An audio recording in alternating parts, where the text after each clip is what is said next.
se encuentra. El gobierno de Daniel Noboa está buscando competitividad. Buscado un país que piensa. Nos dice que la democracia puede tener, A diferencia de Nicaragua.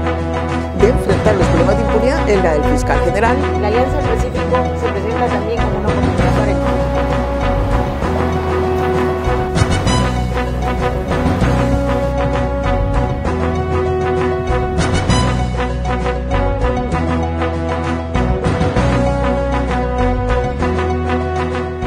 Para estar bien informados y orientados sobre los diferentes temas del acontecer nacional e internacional, gracias por elegir al espacio Fernando Aguayo América.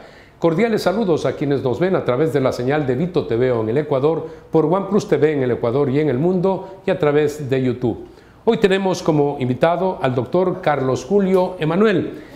Recordemos, él fue gerente del Banco Central, fue ministro de Finanzas y también funcionario del Fondo Monetario Internacional. Bienvenido, doctor. Gracias. Y a propósito del Fondo Monetario Internacional, en estos días hay la Asamblea de las Naciones Unidas, la Asamblea anual, y hay que recordar que son 80 años de la ONU y también, en paralelo, 80 años de la creación del Fondo Monetario Internacional. ¿Cómo se constituyó el fondo, doctor? Del Fondo Monetario y del Banco Mundial. Y el Banco Mundial también, que fueron en paralelo. Fue la reunión de Bretton Woods en New Hampshire después de la Segunda Guerra Mundial, al terminar la Segunda Guerra Mundial, y se buscaba que hubiesen instituciones que ayudaran a producir algún tipo de estabilidad cambiaria en el mundo. Recordemos que años antes habían habido problemas con devaluaciones competitivas. Un país devaluaba, el otro también, y era una cadena sin fin, un desequilibrio entre las monedas. El Fondo Monetario entró a poner orden en lo que tiene que ver con el comercio internacional, y el Banco Mundial seguirá adelante con esa idea que fue fabulosa y que ojalá se repitiera, que fue la del Plan Marshall, de ayudar a los países que necesitan ayuda. Cuando más ahora que tenemos países supremamente endeudados, Ecuador es uno, Argentina es otro, diferentes dimensiones, pero el problema es exactamente el mismo, de Ecuador y Argentina con deudas que no se pueden pagar. Digo, ojalá hubiera la misma forma de tratar estos temas como hubo después de la Segunda Guerra Mundial. ¿Por qué no es factible? ¿Por qué no es posible? Se creó precisamente el Banco Mundial, el Fondo Monetario, con ese ánimo de romper círculos viciosos y de lograr cooperación. Porque en la actualidad no hemos vivido una guerra, pero sabemos los desajustes, las crisis, las situaciones, déficit fiscal acumulado en varios países y una alta deuda externa. Ha cambiado un poco, Fernando, el enfoque. Inicialmente era el que digo, mira tú lo que ocurrió, por ejemplo, en 1953 con el Acuerdo de Londres, en que se le dieron condiciones supremamente ventajosas a Alemania, el perdedor, comenzando con la eliminación de 2/3 partes de su deuda condonada, con intereses del 0 al 5%, con condiciones de que si la economía no crecía o no aumentaban las exportaciones no había que pagar la deuda. Eso ya no existe ahora. Ahora existe una política completamente diferente, y el Fondo Monetario Internacional, hay que decirlo, se ha convertido más en un celoso guardián de los intereses de Wall Street, de que las deudas se paguen puntualmente, y eso es lo que está vinculado inmediatamente con las cifras del riesgo país, que mucha gente no alcanza a comprender qué realmente significan. Es lamentable porque ¿qué es actualmente Alemania? Una potencia, un gran país. Lógicamente lo pudo hacer a partir de esa ayuda, porque por supuesto le dijeron, te perdonamos las 2/3 partes de la deuda. Mira, y algo que es interesante, la deuda que adquirió Alemania, con todas las ventajas que le dieron los aliados, recién se termina de pagar con Angela Merkel hace unos 12 o 14 años. Así es, absolutamente, hay que recordarlo. Mira esa ventaja. ¿Cómo un país no va a recuperarse así? Ojalá que al Ecuador le dijeran también, de los 90.000 millones que tenemos de deuda, bueno, no todas externas, le vamos a condonar 2/3 partes. Estamos hablando de la deuda pública. Hablo de la deuda en pública, general. Sí. Alrededor de 45.000 es de deuda pública nacional, otro deuda internacional. 50%. 50%. Entonces, tenemos deuda con China, que también uno buscaría cómo condonarla, porque no se puede pagar. Entonces tú ves los esfuerzos de los gobiernos, no solamente de los anteriores, de ver cómo financia el déficit. Pero ¿de dónde viene el déficit? El déficit fundamentalmente viene del hecho que el servicio de la deuda este año, por ejemplo, será alrededor de 12.000 millones de dólares. Es altísimo. Dice el déficit. Solo por intereses tenemos que pagar 12.000 millones de dólares. Capital e intereses, perdón. De toda la deuda pública. No, de toda la deuda pública. Entonces, de los 90.000 millones de dólares. Exactamente. Entonces, obviamente que eso no se puede hacer, y cuando los gobiernos siguen una línea que está inspirada en lo que dice el Fondo Monetario Internacional, mire, usted tiene que generar un superávit primario para poder pagar la deuda, y para lo demás pues sube el IVA, elimine los subsidios, reduzca personal. Eso tiene un efecto que es grave cuando en países como el nuestro existen poblaciones que son muy vulnerables, ¿no? Tenemos que sería casi un 40% de pobreza en el Ecuador, y todas estas medidas inciden directamente ahí, cuando podría haber una solución que involucre la deuda. Ahora, doctor, el Fondo Monetario Internacional, comparativamente en las circunstancias que viva un país, le entrega recursos a menos interés que el que podría tener en el mercado internacional del dinero, porque precisamente ahí entra el tema del riesgo país, que encarece el costo del dinero. Entonces, ¿cómo lograr que efectivamente el Fondo Monetario sí sea una ayuda ahora en circunstancias especiales? Tendría que buscar una fórmula que involucre una emisión especial de derechos especiales de giro, que es una moneda que crea el Fondo Monetario y que podría utilizarse, y se ha utilizado. Recuerda, Fernando, en el 2008 recibimos un regalo del Fondo Monetario de alrededor de 1.000 millones de derechos especiales de giro, que son como 1.100 millones de dólares al equivalente. Entonces podría haber algo de esa naturaleza. Lo que queremos es que haya conciencia en los organismos financieros internacionales y en las potencias internacionales. Pues mira, ahora en el Fondo Monetario Internacional, en el directorio, está también China, está también Rusia, no solo Estados Unidos, y se podría gestionar a través de ellos si es que realmente quieren que se recupere la economía mundial y se comienza a resolver el problema de la pobreza en el mundo. Usted aludía a los derechos especiales de giro que efectivamente recibió el Ecuador por el 2008 y recibieron varios países del mundo, creo que todos los que son signatarios en la conformación del Fondo Monetario Internacional. Obviamente los otros recibieron mucho más porque es de acuerdo al aporte, ¿no? En el caso del Perú, estamos hablando, recibió algunos miles de millones, y por supuesto otras naciones. También recibieron los países industrializados, ¿no? Más o menos 2/3 partes de la emisión la recibieron ellos, y están simplemente parqueados en sus reservas, no las usan. Cuando Ecuador recibió los 1.000 millones, inmediatamente entraron en el presupuesto y se gastaron, porque se requerían. Entonces yo lo que digo es que podría haber una redistribución de esos derechos especiales de giro ya emitidos y no utilizados para resolver problemas de deuda, y si se requiere más, pues hacer otra emisión de dinero.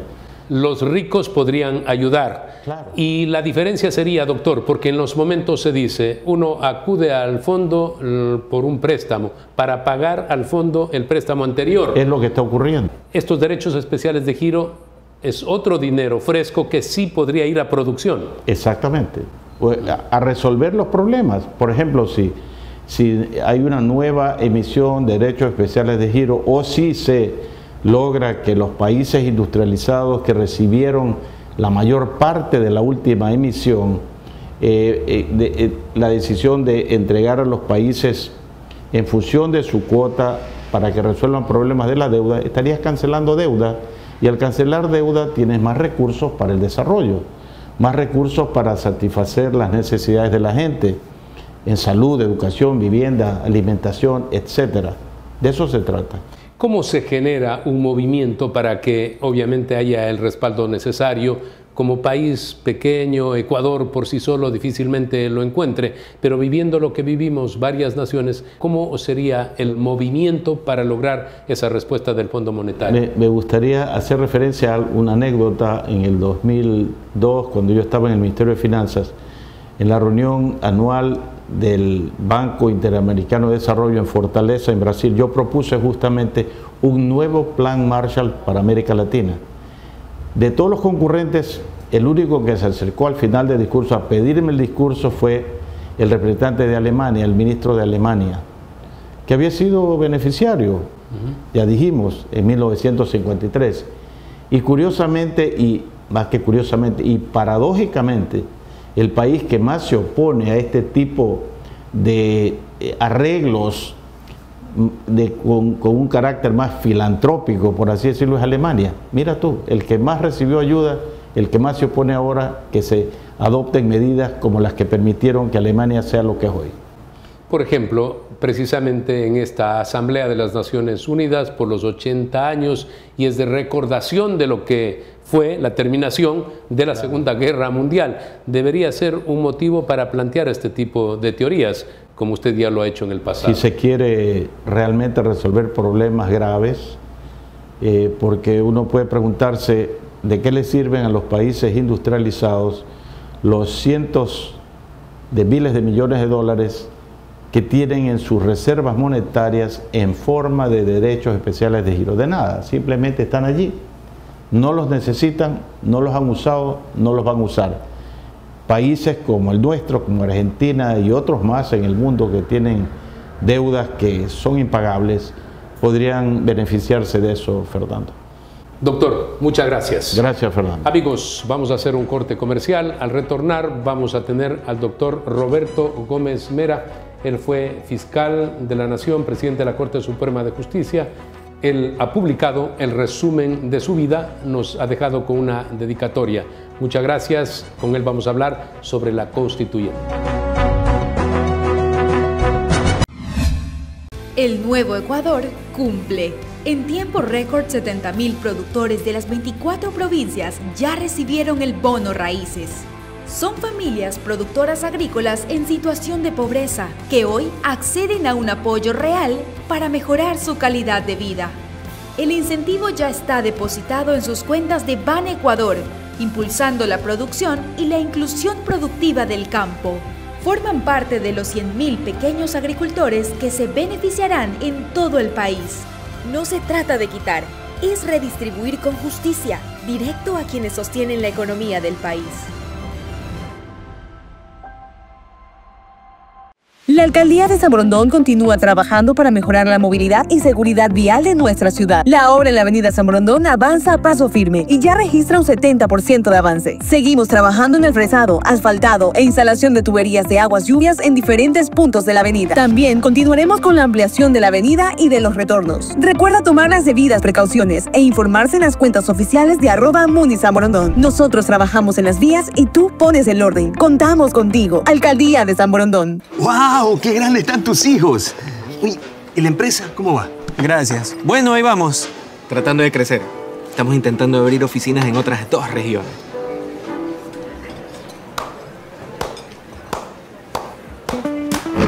Con aplausos no crece tu empresa, crece con dinero. Por eso creamos la nueva Banca Pyme. Créditos para impulsar el crecimiento de tu negocio. Solicítalos en agencias Banco del Pacífico. Tu banco.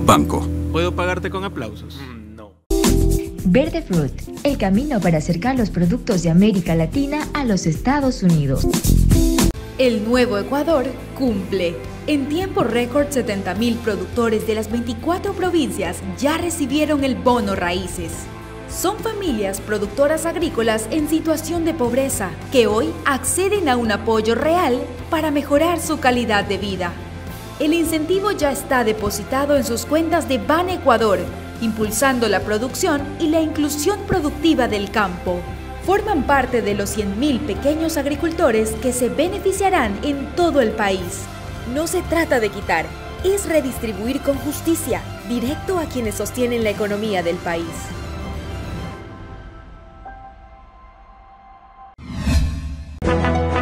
Agradecemos la presencia del doctor Roberto Gómez Mera. Él fue presidente de la Corte Suprema de Justicia, también fiscal general de la Nación. Está con nosotros para hacer un análisis sobre el tema de debate en estos días, el llamado a una constituyente que el presidente va a formular. Ya habló de incluso pedir a través de una consulta si la gente quiere o no. Doctor, bienvenido. Muchas gracias por la invitación. ¿Usted con una nueva constitución, con la convocatoria a una constituyente? Sí, porque a mi juicio no hay otra manera de regresar a la tradición liberal en materia constitucional del Ecuador, que la ha tenido a través de 19 constituciones.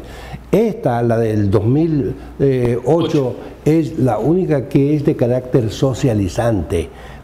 Y basada pues en la constitución de Chávez, de Castro y todo, fue un trasplante ideológico con mira a establecer en el Ecuador un Estado socialista de aquí a 10, 15 años. Ellos no tuvieron tiempo de desarrollar toda esa normatividad. Entonces, en la Constitución vamos a encontrar todo eso. Y es necesario, si queremos cambiar realmente la Constitución, el estado de cosas que estamos viviendo y que en el inmediato futuro también va a ser así, tenemos que cambiar de Constitución. Doctor, usted bien hace en recordar que la Constitución del Ecuador tuvo una base. La base fue la Constitución esta socialista del siglo XXI de Venezuela, lo propio, la del 2006 en Bolivia, se dice que redactaron unos profesores españoles vinculados al socialismo del siglo XXI. Por eso hay que cambiar la Constitución. Así, porque tiene una ideología de llevarnos a un socialismo. Y nosotros en el Ecuador no estamos en esa línea. Y en América el socialismo ha caído totalmente, a tal punto que son 2 o 3 países que todavía tienen. Entonces eso no tiene futuro. Tenemos que regresar a nuestra tradición liberal constitucional haciendo las modernizaciones correspondientes y también con un aspecto de carácter social. Entonces el Ecuador o el presidente tiene solamente 2 recursos de carácter político. El uno es la Asamblea Constituyente, por eso es que en el artículo 444 de la actual Constitución solo se menciona, se dice que para constituir una constituyente el presidente puede hacer la convocatoria, etcétera, etcétera. Pero no dice cómo se va a hacer, quiénes la van a integrar, dónde se va a hacer, cuánto tiempo va a durar. Es que tiene que haber un estatuto electoral, que es el que hay que crear también. Hay que crearlo, pero como eso no está en la Constitución, va a depender solamente de lo que los ministros de la Corte Constitucional quieran entender o quieran. Ahora, doctor, es indudable que tiene que llegar hasta la Corte Constitucional para un dictamen este planteamiento del presidente de la República. Y ellos tienen que ser receptivos y claros que la sociedad quiere un cambio. Usted bien ha dicho, acá hay una Constitución que tenía intereses, claros intereses, que son ilegítimos porque son ideológicos impositivos. Claro, entonces eso tendría que pensar la Corte Constitucional. Sí, pero a mí me preocupa mucho que en la Constitución no hay regulaciones en este sentido. No, entonces todo va a depender de qué quieran hacer o cómo entiendan los señores de la Corte Constitucional. Y entonces, para mí hay otro recurso que el presidente lo tiene también de carácter político, más rápido, menos costoso, más directo, que es el referéndum, que ya tiene un antecedente en el Ecuador. Recordemos que cuando la dictadura de Poveda Burbano entregó el poder y Jaime Roldós fue el primer presidente... El retorno a la democracia en el Ecuador en el año 79. Pusieron al pueblo, a consideración del pueblo, 2 proyectos de constitución. El uno con la de 1945 reformada y el otro uno nuevo que terminó de triunfar. ¿Verdad? Entonces, antecedente histórico constitucional. Y en se presentó las 2 constituciones al pueblo para que se pronuncie. Y el pueblo se pronunció por la del 67, ¿no? Entonces, en Chile, el año pasado también hicieron lo mismo, pero la diferencia es que el pueblo rechazó el proyecto oficial, ¿no? Entonces, hay antecedentes de que el referéndum, que significa preguntarle al pueblo sí o no. Entonces, en nuestro caso, me parece a mí que el presidente debe presentar un proyecto, naturalmente con recomendaciones de las cámaras, de los trabajadores, de las universidades. De todos los sectores de la sociedad. Un solo proyecto y decirle al pueblo, usted aprueba esta nueva constitución o quiere seguir con la misma que tenemos. Ahí la disyuntiva, sí o no. Ese es el referéndum. Entonces eso es más rápido y menos costoso. Esa redacción, doctor, ¿a quién le tiene que presentar el presidente de la República? Ya ha dicho usted, con la participación de todos los sectores, por supuesto, académicos, juristas, los representantes de las cámaras de la producción. ¿A quién le tienen que presentar? Tiene que ser una publicidad nacional, ¿no? Y sin perjuicio de que también les haga conocer a los colegios de profesionales, a las universidades, a todas las instituciones. Pero una gran difusión, una gran socialización de esta nueva Constitución. Exactamente. Entonces, llegado el momento, se les pregunta, ¿ustedes quieren seguir con la actual Constitución o quieren cambiar con este proyecto, ¿no? Que está debidamente estructurado? Entonces, si el pueblo dice sí, cambiamos de Constitución. Si dice no, pues tendremos que seguir con lo mismo. Vamos a hacer un corte comercial, retornamos inmediatamente, vamos a proseguir en este análisis sobre las posibilidades de una constituyente. ¡Wow! ¡Qué grandes están tus hijos! Uy, ¿y la empresa cómo va? Gracias. Bueno, ahí vamos. Tratando de crecer. Estamos intentando abrir oficinas en otras 2 regiones.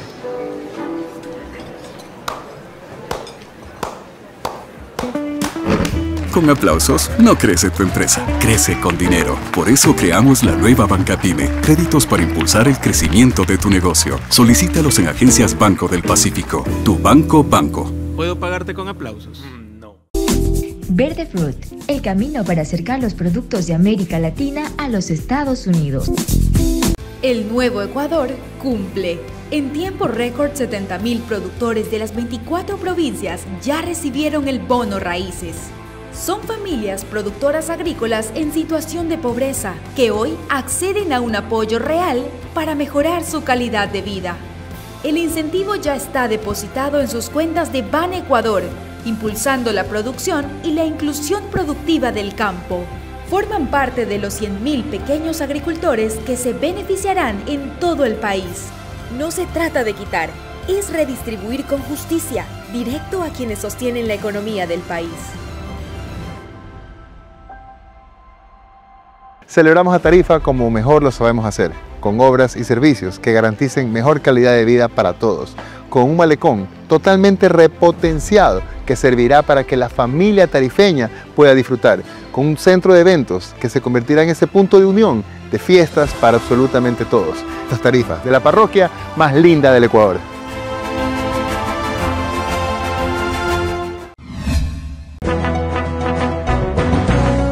De acuerdo a lo establecido, se dice que hay que ir a las urnas para una constituyente. Hay que ir 2 o 3 veces. Pero usted señala, doctor, que se puede simplificar. Usted ha explicado de qué manera. ¿Y usted cree que la sociedad ecuatoriana estaría a tono de este formato mucho más viable? Sí, porque la sociedad ecuatoriana ya está consciente de la situación calamitosa que hemos vivido en el plano institucional, en todos los órdenes, en el legislativo, y estas son ya las reformas que deben contener la nueva Constitución. En el legislativo, por ejemplo, los legisladores, el segundo... La reducción de los legisladores, o si vamos a 2 cámaras, todo eso tiene que constar. Porque estamos ahora en 137, pero vamos a estar en 157 después, y después de 2 años serán 200 o 300, ¿a dónde vamos a parar con eso? Entonces hay que mantener la reducción.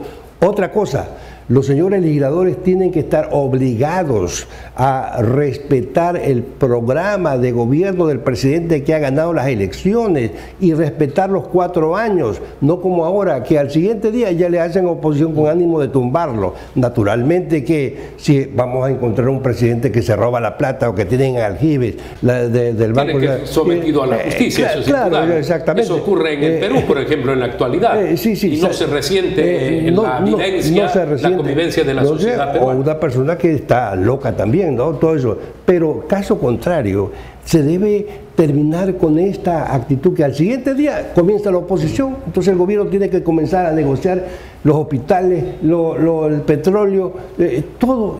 Usted habla de lograr institucionalidad, de lograr estabilidad, de respeto a lo establecido, y en ese sentido hay que eliminar, por ejemplo, la muerte cruzada, volver a los poderes tradicionales del Estado ecuatoriano, desaparecer el Consejo de Participación Ciudadana. Restaurar la Corte Suprema de Justicia, Porque con el nombre como Corte Suprema de Justicia. Claro, ese nombre lo tuvo 189 años de vida republicana, ¿no? El correísmo lo cambió. ¿Por qué lo cambió? Para darle la primacía a la Corte Constitucional. Porque ese es actualmente el máximo poder, el supremo poder. Entonces por eso lo cambió. Pero tenemos que regresar por una razón, además muy sencilla, aparte de la tradición. 31 magistrados que conformaban el Pleno eran los que decidían sobre los jueces, sobre si se cancelaban los jueces o no. Ahora, no el Consejo de la Judicatura. Nada, que con 3 personas se adueñan de todo el Poder Judicial. Además, la calidad de miembros de ese Consejo de la Judicatura. Entonces tenemos que regresar a la Corte Suprema de Justicia como máximo representante del Poder Judicial. Eso tiene que estar en la nueva Constitución. No terminar con la muerte cruzada, porque la muerte cruzada fue establecida es para mandar a su casa a los diputados que se oponían en la creencia del presidente en ese tiempo, Correa, de que él iba a ganar las elecciones después de un año. Pero la vida tiene su sorpresa y cambiaron todas las cosas, ¿no? Ahora, doctor, usted está planteando aspectos muy claros y definidos que de ninguna manera va a aceptar la Corte Constitucional si es que tuvieran que pasar por la Corte Constitucional, que dice que tiene que presentar prácticamente la redacción a la Corte para ver si aprueban o no aprueban. ¿Cómo se integra? Claro, ¿cómo se integra? ¿Cómo se integra? Fíjese usted, ¿cómo se integra la Constitución? Por ahí se van a ir con una serie de exigencias que el Ejecutivo no va a aceptar, ¿no? Y entonces, a mi juicio, la Corte Constitucional debe aprobar o desaprobar la convocatoria que está haciendo el presidente, nada más, porque no tiene normas que le permitan decir tiene que ir fulano, perengano, no son los que tienen que hacer el estatuto electoral. No, exactamente. De quienes deben conformar esa constituyente. No hay normas regularizadoras en la Constitución que así lo disponga. Entonces vamos a quedar sujetos al simple creer de las personas que integran la Corte Constitucional. Y eso no es así. Bueno, es revolucionario lo que usted está planteando, doctor, porque usted dice se pueden evitar varios pasos de conflictividad política, porque a la postre eso es lo que está sucediendo, es una confrontación ejecutivo-corte constitucional. Normalmente era ejecutivo y asamblea o congreso, poder legislativo, pero ahora la Corte Constitucional demuestra el poder que tiene, que debe enfrentarse el Ejecutivo a la Corte. Claro, y le puede poner al presidente una cascarita diciendo haga tal cosa y el presidente no lo hace, lo cancelan. A los 30 días lo cancelan, lo pueden cancelar, ¿no? Entonces, evitémonos todo eso. La Corte debe llenarse de sensatez y decir hasta aquí yo llego, pero no tengo normas para pronunciarme sobre el contenido de la constituyente ni cómo ni quiénes la van a integrar. Entonces eso ya depende del presidente, pero hay, como digo, una manera más rápida, más barata, que es el referéndum, que ya lo hicimos nosotros en la... ¿Una sola vez iríamos a las urnas? Una sola vez, porque el texto se aprueba allí y el pueblo lo aprueba. El pueblo, de acuerdo al artículo 1 de la Constitución, es la fuente máxima del poder popular, es la soberanía del pueblo. El texto es conocido, socializado, difundido y luego es sometido al pronunciamiento del pueblo. Exactamente. Y el pueblo aprueba y dice queremos esta Constitución. Queremos esta.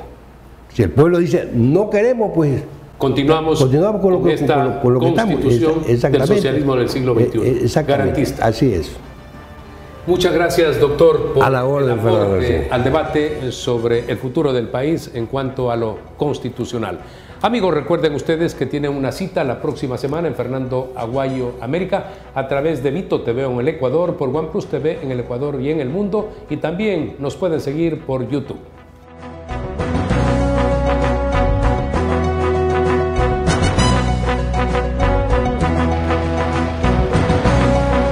Que verdaderamente cuando uno se encuentra, el gobierno Daniel Noboa está buscando competitividad, equivocado, un país que tiene nos dice que la democracia puede permitir, a diferencia de Nicaragua, de enfrentar los problemas de impunidad es la del fiscal general. La Alianza del Pacífico se presenta también como una oportunidad para el